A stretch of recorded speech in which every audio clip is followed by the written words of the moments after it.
My brother took my business idea, my investors, and half my team, then showed off his success. I never thought a simple text message could unravel my entire world. But when it landed, an innocent snapshot of a UI dashboard, I set in motion a chain of events that would force me to confront my family, my ambition, and the brother I thought I knew. The air that Thanksgiving evening was crisp, thick with the scent of burning leaves and turkey, a false sense of peace hanging over my parents' porch in our quiet hometown. Inside, the usual family chaos reigned, but out there, under the stars, it felt like just the two of us again, two brothers sharing secrets over a couple of beers. I'd always been the quiet one, the observer. My name is Ethan, and I'm 32 now, but this story began when I was 29, newly back from 5 years grinding in the Los Angeles startup scene. I'd returned with a backpack, a laptop, and an idea I truly believed would change things for freelancers, an idea I'd poured my soul into. My family, though, they celebrated loud. My older brother, Derek, was the undisputed golden boy. Star athlete, a big-name college degree, charismatic to a fault, always on. My parents hung on his every word, beamed at his presence, and measured my quiet successes against his public triumphs. When I landed a 6-figure freelance contract, I once heard my mom say, "That's nice." Derek just got promoted again. It didn't matter that I was bootstrapping through the brutal tech world while he bounced between cushy jobs thanks to connections. He had the charm, I had the laptop. You can guess which they valued more.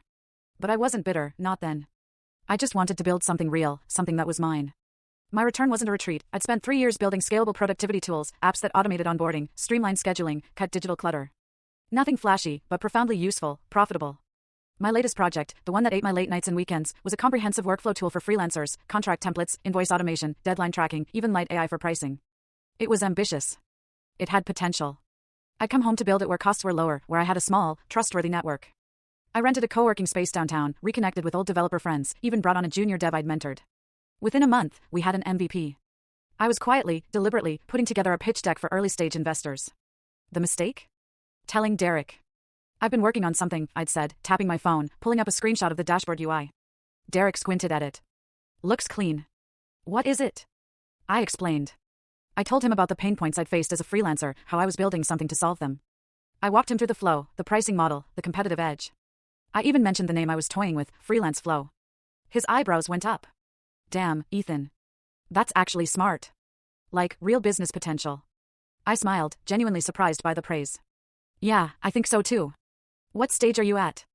"MVP's done. Talking to seed investors next week. If all goes well, I could be hiring by February." He nodded slowly, took a long sip of his drink. "You ever thought about marketing?" "Of course.